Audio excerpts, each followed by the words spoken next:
This is the meeting of the 36 state ministries of transport with the World Bank. It is a forum for the bank to discuss with the stakeholders on the expected urban transport reform. According to a World Bank representative present at this forum, in Nigeria, there is limited national programs that provide public funding to subsidies for transport infrastructure. The lack of such programs, he says, has contributed to the current poor state of things as it concerns public transport in Nigeria. In Nigeria, state-level funding for public transport infrastructure is scarce. Let's face that. Outside of Lagos, there's no systematic support for public transport operators, and this gap of funding makes it difficult for metropolitan area to plan for their transport system, leading to further reliance on informal transport services.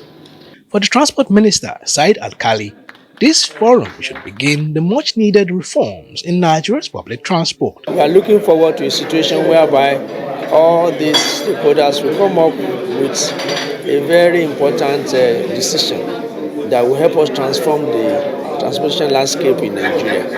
Because we know, especially at this particular point in time, we know that the present administration is actually passionate about how transportation system will be well developed in Nigeria. And for a cross-section of the states present at the meeting, this is coming at a most appropriate time in the face of the sharp rise in transport costs across Nigeria. We have seen the cost of fuel rise by almost 30 to 40%.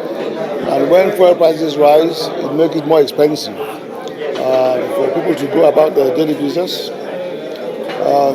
It means the cost of transporting goods is, also goes high. We can see that the fuel subsidy removal has impacted negatively on the quality of life of people.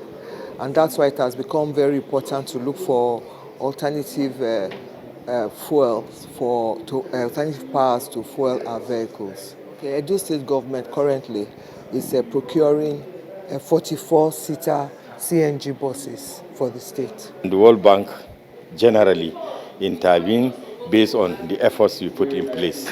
And the state government is putting so much effort in place, like expansion of roads, procurement of vehicles, and what have you. Meanwhile, the Federal Ministry of Transport has committed to work with the Federal Ministry of Finance to facilitate the release of funds by the World Bank to execute the program. Godfrey Eshamage, Arise News.